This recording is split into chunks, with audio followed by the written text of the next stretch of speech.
Misalnya meminta bantuan kepada negara Singapura untuk membuka rekening tersangka yang disimpan di bank. Pemulihan aset berkontribusi secara signifikan karena aset yang berhasil dikembalikan dapat dialokasikan untuk program-program pemerintah dan dikembalikan lagi ke masyarakat.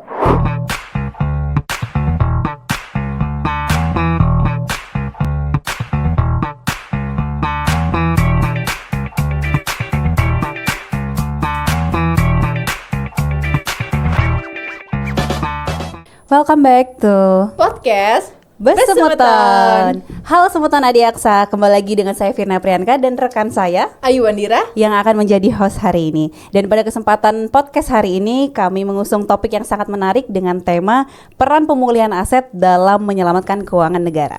Wah, menarik sekali ya Mbak Firna temanya. Betul. Dan sekarang untuk tema kita pada hari ini kita sudah kedatangan dua narasumber kita yang luar biasa. Wow. Yang pertama yaitu yang terhormat Bapak Asisten Pemulihan Aset Kejati NTB, dan yang kedua ada Kasubit Manajemen Pengelolaan Aset.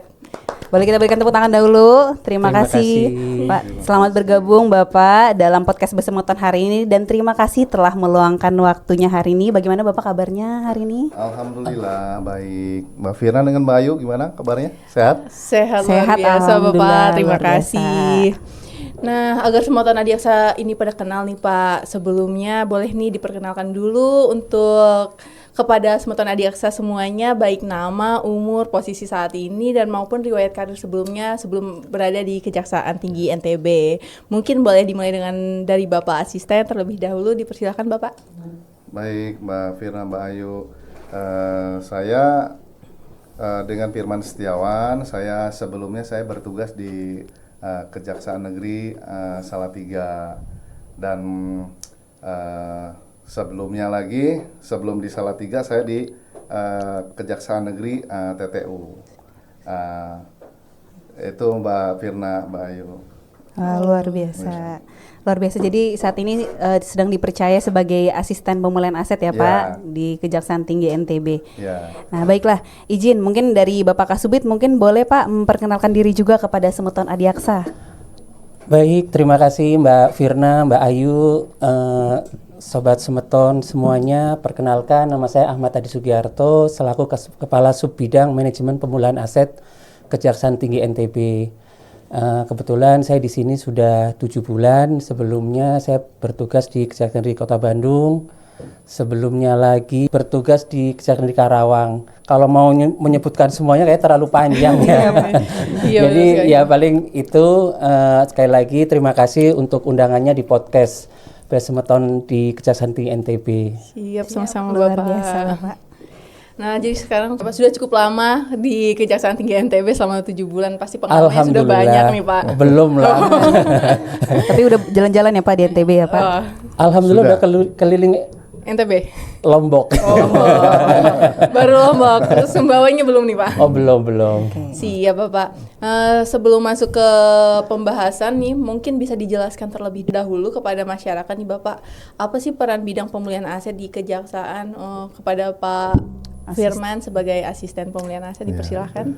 Baik Mbak Ayu, Mbak Firna, bahwa tugas dan peran bidang pemulihan aset di Kejaksaan sesuai dengan Pedoman Jaksa Agung nomor 7 tahun 2025, bahwa bidang pemulihan aset memiliki tugas utama yaitu 5P, yaitu penelusuran, perampasan, pengamanan, pemeliharaan, dan penyelesaian aset. Tentunya ini merupakan peran yang sangat penting agar kerugian negara tidak hanya berhenti pada penghukuman terhadap si pelaku saja, namun juga terkait dengan kerugian negaranya harus dipulihkan dan harus dikembalikan ke negara. Mbak, berarti pada intinya sudah tertera ya Pak dalam Pedoman Jaksa Agung bahwa pemulihan aset ini tentunya berperan penting ya Pak dalam pemulihan pengembalian aset ke kas negara. Baik, terima kasih Bapak. Nah, dalam penegakan hukum ini Pak, seringkali masyarakat hanya melihat pelaku dihukum. Nah, sebenarnya seberapa penting menurut Bapak pemulihan aset dalam mengembalikan kerugian negara? Baik, jadi pentingnya pemulihan aset dalam penegakan hukum yaitu tujuannya dari penegakan hukum sendiri itu kan tidak sekedar memberikan efek jera, namun juga pengembalian dari kerugian negara tadi. Tanpa pemulihan aset, mungkin negara tetap mengalami kerugian meskipun si pelaku sudah dihukum. Mungkin itu.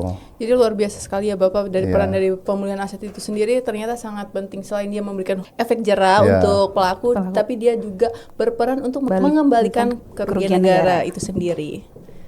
Nah, untuk ruang lingkup kerja nih Pak di bidang pemulihan aset itu apa saja ya Pak? Mungkin Pak Adi bisa menjelaskan? Baik, kalau ruang lingkup pemulihan aset itu luas ya, karena memang kita itu mulai dari pelacakan sampai dengan pengembalian, karena salah satu tugas dari jaksa adalah melaksanakan putusan pengadilan, yaitu eksekusi. Jadi ruang lingkupnya jadi mulai dari pelacakan, penelusuran, pengelolaan sampai dengan pelelangan. Baik pelelangan itu ataupun dikembalikan, karena sesuai dengan putusan pengadilan, kalau memang itu barangnya itu dirampas untuk negara, kita lelang.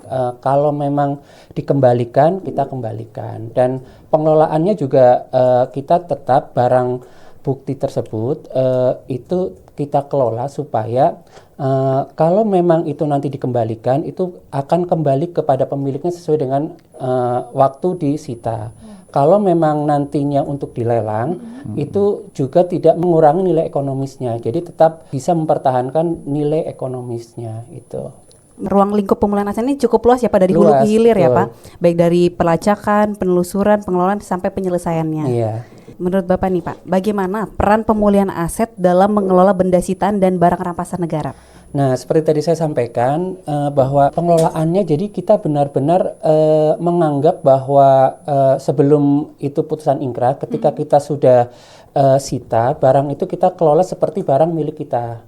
Jadi benar-benar ditempatkan di tempat yang semestinya, yang layak, kita juga rawat. Kalau misalnya contohnya motor, kita juga panasin, jangan sampai kehujanan, itu kan kita juga taruh di ruang yang baik. Nah, kemudian seperti tadi saya sampaikan, jangan sampai mengurangi nilai ekonomis dari barang yang kita sita tersebut. Nantinya misalnya pun kalau kita kembalikan, jangan sampai nanti yang memiliki barang itu komplain dengan barangnya. Kok barang saya waktu di sita masih lengkap, kenapa pas dikembalikan tidak lengkap? Itu jangan sampai terjadi. Makanya kita juga perlu pengawasan melekat dari pimpinan terkait dengan barang-barang yang disita. Dan juga sebaliknya, ketika ada barang yang dirampas, sambil menunggu penilaian dari pemerintah, baik itu dari penilaian pemerintah internal kejaksaan dan juga dari BPKP, KPKNL, kita juga tetap merawat benda tersebut. Jadi supaya benda tersebut benar-benar tidak berkurang nilainya. Dalam pengelolaannya kita pemulihan aset itu sendiri harus menjaga nilai dari barang yang kita sita itu. Benar sekali Mbak Ayu. Ya sih, kalau kita tidak menjaga nilainya kan nanti malah kerugian negara yang bisa dipulihkan itu kan sedikit. Betul, Iya. malah menurun nilai dari barang Iya, tersebut ya Mbak. harusnya kita bisa Jadi- dapat 1 miliar, dapat 500 juta. Ya, Kan itu lumayan. iya. Jadi emang dari pemulihan aset itu sendiri sangat berperan penting untuk menjaga nilai itu sendiri. Betul, sih. dalam pengelolaan asetnya. Iya. Dirawat tuh seperti kata Pak Adi ya Mbak ya. Iya, dirawat dengan sebaik-baiknya seperti milik sendiri. Betul. Tadi kan kita sudah berbicara masalah pengelolaan nih Pak. Saya mau tahu cara kerja dari penelusuran aset itu yang berasal dari tindak pidana itu seperti apa ya Pak? Baik, jadi kalau penelusuran, yang pertama kan ini kita komunikasi dengan terutama bidang Pitsus ya. Pada saat sudah biasanya bidang Pitsus dengan bidang pemenuhan aset itu sudah komunikasi. Kemudian kita setelah penetapan tersangka, kita langsung telusuri aset tersangka tersebut. Jadi kenapa kita telusuri sejak awal? Jadi jangan sampai ketika kita terlambat, aset tersebut akan dikaburkan oleh tersangka. Jadi begitu ada penetapan tersangka, kita langsung bergerak cepat menelusuri. Jadi kita langsung koordinasi dengan pihak-pihak yang terkait. Misalnya kita pertama pasti Dukcapil, karena kita harus mendata dulu keluarganya. Apakah aset tersebut sudah dialihkan apa belum? Karena beberapa yang kita tangani memang asetnya bukan atas nama terdakwa, tapi atas nama keluarganya. Jadi kita dari internal dulu Dukcapil, kemudian kita telusuri dengan Pemda terkait dengan pajaknya ataupun dengan Dispendat, mungkin pajak kendaraan, BPN, juga dengan perbankan juga kita ini ketika ada titik-titik di mana kita ada kemungkinan ada info asetnya, kita pasti koordinasi. Dan selama ini alhamdulillah di NTB berjalan lancar. Jadi dengan komunikasi yang baik kita bisa menelusuri aset-aset yang ada juga semakin cepat itu. Baik Bapak, berarti penelusurannya cukup panjang ya Pak ya? Panjang karena kita pertama harus cermat ya. Betul. Ada beberapa aset yang memang masih atas nama orang lain. Orang lain, pihak yang terafiliasi ya Pak ya? Ya, walaupun kadang-kadang ini misalnya masih berupa akta jual beli atau masih berupa kwitansi jual beli. Jadi kita juga sementara kalau di data BPN itu kan biasanya data yang atas nama yang sudah tersertifikat. Betul. Tapi pada prakteknya ini kan nggak semua aset-aset dari tersangka maupun terpidana ini sudah bersertifikat itu. Baik, berarti penelusuran ini cukup kompleks ya Mbak ya? Dan harus segera ditelusuri agar tidak dipindah tangankan ya Pak ya? Iya, benar. Luar biasa. Nah, menurut Bapak nih Pak, lagi nih Pak, apakah benar Pak bahwa aset hasil kejahatan itu sering disembunyikan atau dialihkan ke pihak yang lain? Benar. Jadi memang ya namanya tersangka, terutama tersangka tindak pidana korupsi ya, Iya, itu Pak. makanya kenapa disebut sebagai tindak pidana kerah putih itu kan biasanya dilakukan oleh orang-orang yang memang intelektualnya Betul. lumayan tinggi ya tinggi, daripada tindak pidana biasa. Makanya ketika orang-orang itu melakukan tindak pidana korupsi biasanya itu sudah memikirkan nanti ketika dapat hasil tindak pidana korupsi itu biasa dikaburkan. Makanya terus ada istilahnya itu tindak pidana pencucian uang, money laundry itu kan. Money laundry. Nah, dari situlah. Tapi kan sebelum kita melakukan TPPU ini kan harus pidana utamanya kan harus dibuktikan dulu. Betul. Nah, makanya ini memang banyak sekali sekarang itu khususnya dalam perkara tindak pidana korupsi ini yang aset-asetnya ini memang sudah dialihkan. Dialihkannya ini memang bukan berupa hanya aset atau biasanya sudah kepemilikan saham ataupun yang lain misalnya kripto atau apapun. Ini memang semakin berkembangnya teknologi juga semakin menjadi tantangan buat kita untuk mengikuti perkembangan bentuk-bentuk aset daripada si pelaku tindak pidana korupsi ini. Betul. Betul sekali. Jadi memang aset-aset pada pelaku kejahatan itu sering disembunyikan oleh mereka. Iya. Mau bisa Betul, dari dikaburkan. atas nama keluarga, kadang-kadang atas nama sopir, Iya. atas nama pembantu. Iya. Dan kita tuh tidak pernah tahu mereka mencari cara untuk menutupinya. Berbicara tentang penelusuran nih Pak, setelah ditelusuri kan kita dapatkan tuh aset-asetnya. Langkah yang dilakukan untuk mengamankan aset itu sendiri oleh bidang pemulihan aset itu seperti apa ya Pak? Nah, ketika sudah berhasil kita telusuri, kita sampaikan hasil kegiatan kita ke pimpinan. Dalam hal ini kita tembuskan ke Pitsus, karena kan memang ini permintaan dari Pitsus, biasanya kan kayak gitu. Nah, nanti dari pihak Pitsus untuk dilakukan penyitaan, karena bidang Pitsus yang berwenang untuk melakukan penyitaan. Dari situ nanti kita bantu untuk menunjukkan ketika mungkin akan memasang plang, ini hasil tindak pidana yang hasil kejahatannya yang aset-asetnya kemungkinan nanti untuk dirampas ini, kemudian dipasang plang, kita bantu untuk menunjukkan lokasinya dan juga pihak-pihak mana yang kira-kira terlibat di aset-aset ini itu. Jadi kita tetap komunikasi, selama ini komunikasi baik sih dengan bidang pidana Pitsus. Oke, baik Bapak. Berarti tetap intinya koordinasi kembali lagi ya Iya. Pak sebagai di Pitsus sebagai jaksa eksekutornya ya Pak ya. Iya. Yang dilakukan penyitaan seperti pemasangan plang, pemblokiran rekening seperti itu ya Pak ya. Dan bagaimana nih Pak proses pengelolaan aset sitaan agar tetap memiliki nilai dan tidak mengalami kerusakan Pak? Agar nilai aset itu tidak mengalami kerusakan dan tetap stabil, ya pertama kita pelihara secara baik, menganggap barang itu milik kita. Jadi kalau kita memiliki barang, kita kan pasti akan lebih apik ya daripada barang orang lain. Jadi sama, kita juga rawat secara baik. Kalau misalnya kendaraan bermotor atau mobil, kita juga rajin panasin, jangan sampai kehujanan, kepanasan, itu kan juga kita tempatkan yang baik. Tetaplah kita pelihara sesuai dengan standar yang sudah ada gitu. Jadi kalau memang pas kita sita kotor ya kita cuci dulu gitu. Jadi benar-benar barang masuk ke gudang barang bukti ini udah bersih, udah terawat gitu. Jadi kenapa harus dirawat? Ya itu tadi seperti yang sebelumnya saya sampaikan, jangan sampai mengurangi nilai dari aset tersebut. Betul. Betul sekali sih Pak. Jadi emang kita harus memperlakukan barang itu sesuai dengan kebutuhannya dia. Jadi ya kalau seperti yang Bapak jelaskan tadi kan, kalau kendaraan harus kita panasin, kalau Harus dirawat. kayu harus ditaruh di tempat yang kering, Benar, seperti itu. Menganggap barang itu seperti barang kita ya, Mbak. Iya, betul Tidak mengurangi sekali. nilainya. Nilai Betul ekonomis. sih. Betul. Nah, kalau dari mekanisme penyelesaian aset itu sendiri Pak, hingga bisa dikembalikan kepada negara itu seperti apa mekanismenya? Nah, jadi kalau mekanismenya, jadi memang ini kan sesuai dengan putusan pengadilan ya. Kalau memang itu dikembalikan kepada yang tertera dalam putusan ya kita kembalikan. Tapi kalau memang itu dirampas untuk negara itu mekanismenya itu ada dua. Yang pertama penjualan langsung dan juga pelelangan. Tapi sebelumnya kita kan juga kita lakukan penilaian terlebih dahulu melalui penilai pemerintah di kejaksaan ataupun penilai dari KPKNL. Memang di kita itu ada ketentuannya apabila nilai barang itu di bawah 35 juta itu bisa dilakukan penjualan secara langsung. Tapi kalau nilainya di atas itu bisa dilakukan dengan lelang.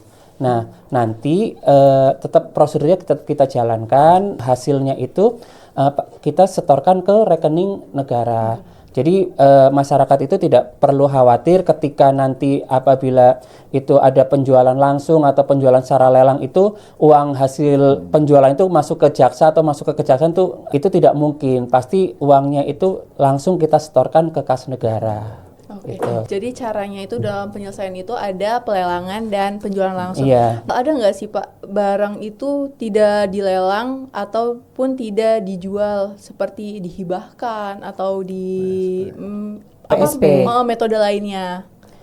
Ada kemungkinan ada. Kalaupun misalnya itu akan dimanfaatkan, itu pasti kita lakukan. Misalnya beberapa aset hasil tindak pidana korupsi itu memang masih kita bisa manfaatkan. Itu kita bisa tetap kita lakukan tahap-tahapannya karena ketika misalnya kita mau hibahkan atau mau di PSP-kan, kita lakukan tahap-tahapannya sesuai yang aturan yang berlaku. Aturan berlaku. Karena ini memang ada kaitannya dengan peraturan Kemenkyu, jadi kita tetap koordinasi juga tetap dengan KPKNL. Intinya kembali sesuai aturan ya, Pak. Benar sekali Mbak Firna. Baik, Bapak. Nah, izin Pak, ini saya lanjutkan kembali nih Pak. Dalam pelaksanaan tugas ini, apa sih yang menjadi tantangan terbesar yang sering dihadapi? Mungkin boleh Bapak asisten. Ya, tantangannya apa yang disampaikan oleh Mas Adi tadi, tantangannya ya untuk melacak aset itu tentunya apalagi yang ya disembunyikan, apalagi yang sudah dialihkan atau berada di luar negeri, ya itu kan keterbatasan data yang sangat kompleks dan juga modus kejahatannya itu yang menjadi kendala. Ya, tentunya contohnya misalkan pelaku menggunakan identitas orang lain, gitu kan? Betul. Nama ART-nya, supirnya, yang seperti disampaikan tadi kan. Nah, terus tentunya juga sekarang kan aset ini dapat dimanipulasi kan dalam bentuk kripto sehingga sulit lah untuk dilacak kan begitu. Sedangkan tadi terkait dengan kompleksitas modus yaitu bisa saja money laundering kan yang di Mas Adi tadi sampaikan kan. Itu misalkan si pelaku melakukan transaksi yang berlapis, ya kan, uang hasil dari kejahatan itu kan dipindahkan dari rekening si A ke rekening si B dan di negara yang berbeda, lalu dipecah nominal menjadi kecil atau aset-aset yang lain gitu ya, smurfing gitu kan, lalu digunakan dalam bentuk investasi saham kan, gitu, dan akhirnya ditarik dalam bentuk uang tunai untuk membeli emas atau apa dan sebagainya. Mungkin itu. Nah, jadi banyak tuh tantangannya ya Pak yang tadi telah Bapak sebutkan. Kalau dari strategi kejaksaan dalam mengatasi tantangan-tantangan tersebut seperti apa Pak? Ya, strateginya apa yang tadi Mas Adi sampaikan juga. Ya, dalam hal ini kita kejaksaan melakukan peningkatan kerjasama antar lintas instansi baik di dalam negeri maupun di internasional yang juga menggunakan teknologi analisis keuangan Juga untuk memperkuat dari regulasi untuk mempermudah pelacakan dan penyitaan aset. Tadi dalam negeri misalkan terkait dengan kerjasama dengan PPATK kan untuk melacak aliran dana yang mencurigakan, ya.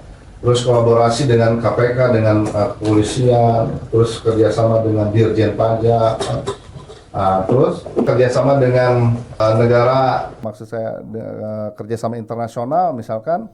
Dalam hal ini kejaksaan bekerjasama dengan negara lain melalui perjanjian MLA, Mutual Legal Assistance. Nah, misalnya meminta bantuan kepada negara Singapura untuk membuka rekening tersangka yang disimpan di bank. Itu mungkin Mbak Ayu ya.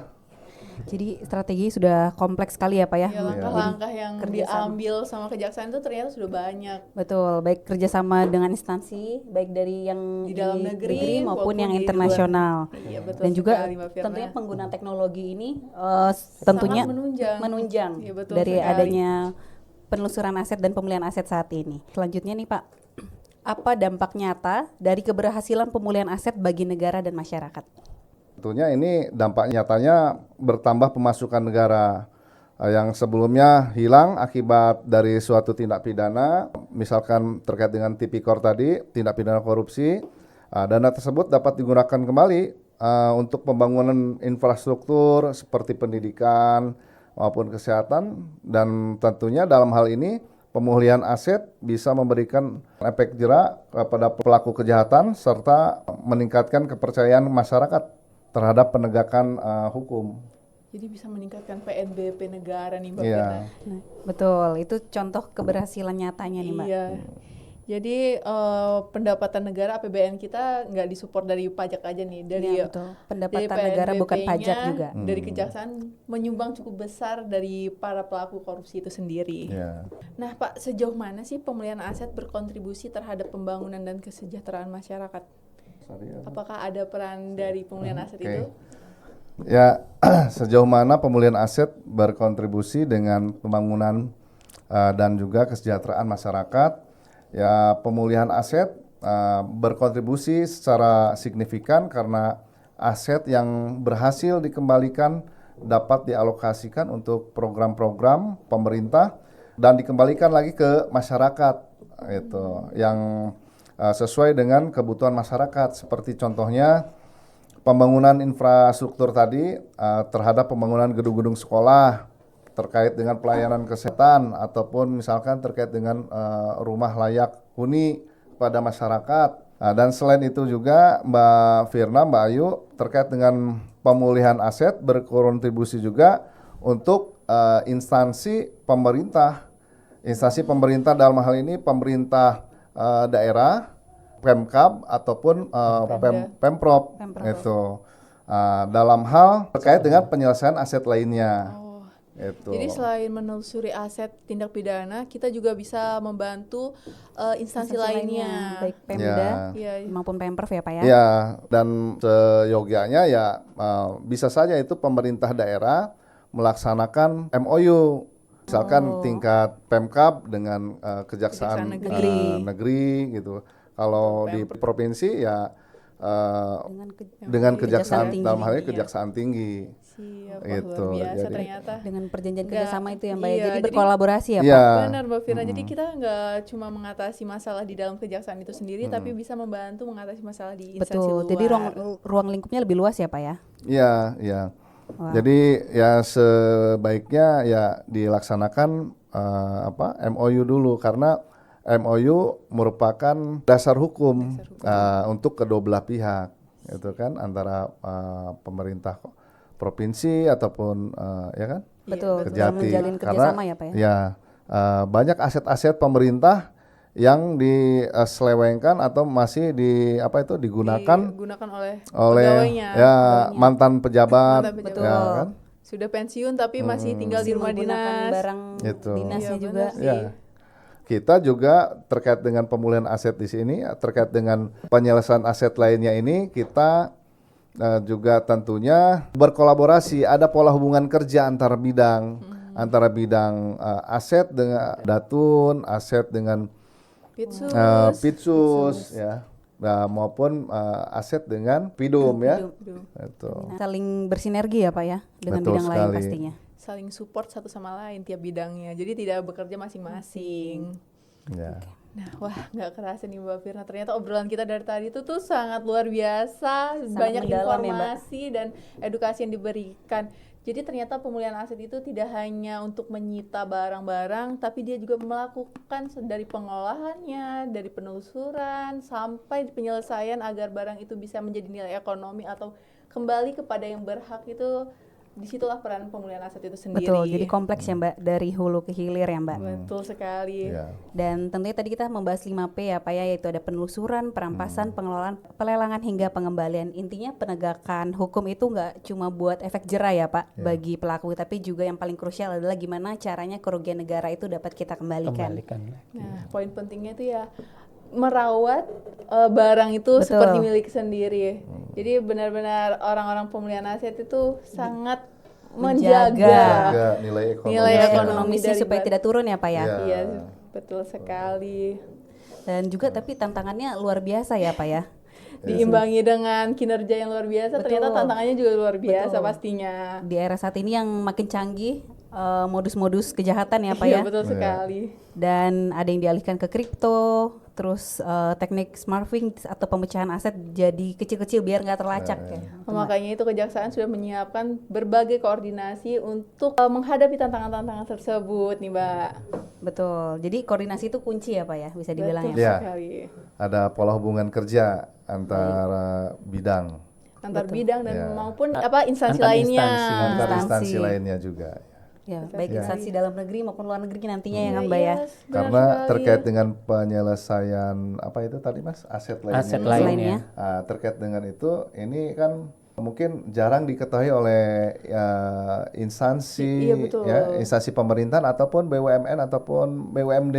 Iya, kadang instansi itu Gitu. sendiri juga bingung Iya. dengan aset mereka. Kadang mereka bahkan nggak tahu ternyata Iya. mereka punya aset. Betul. Jadi Iya. pendataannya masih mungkin belum komprehensif ya Mbak. Iya, Nah, betul. di sini Badan Pemulihan Aset Bisa sangat turut membantu. membantu dengan perjanjian kerjasama nanti ya Pak. Mudah-mudahan ya Iya. Pak, Insya Allah ya Pak.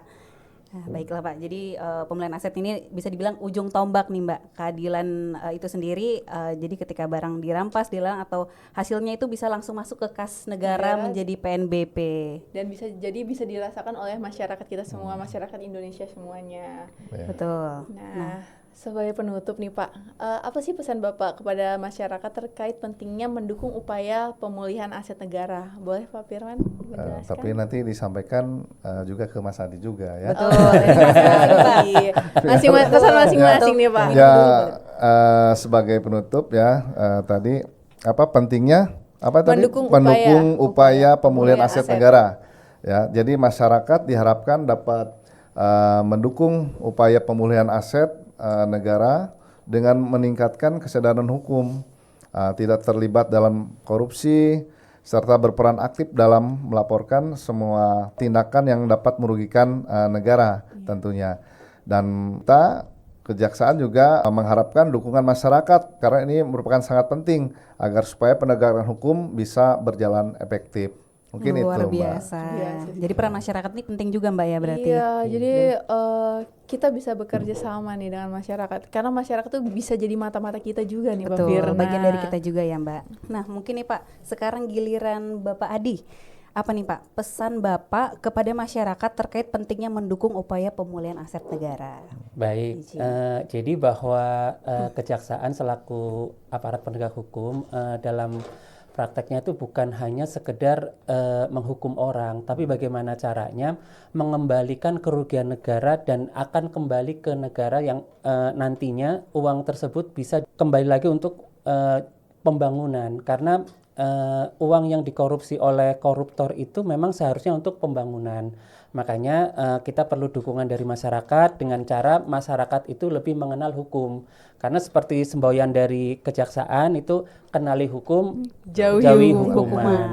Gitu. Jadi kita sama-sama berantas tindak pidana korupsi dan sama-sama jangan sampai kita menjadi sarana untuk money laundry dari para koruptor gitu. Iya, luar biasa. Dari sekarang ini berarti Mas ya, penegakan hukum ini bukan dari sisi perspektif penghukuman saja, Iya. tapi dari sudut pandang ekonomi. Pengembalian. Benar sekali. Paradigma kejaksaan sudah bergeser ya Pak ya, dari yang awalnya pembalasan, sekarang pengembalian. Iya betul.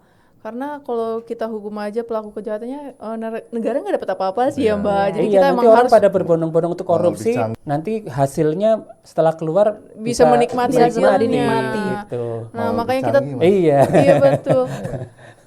Jadi para pelaku tipikor juga jerak nih Mbak, nggak akan Iya. mengulang lagi Betul dan sekali tidak Mbak ada Firna. mengikuti.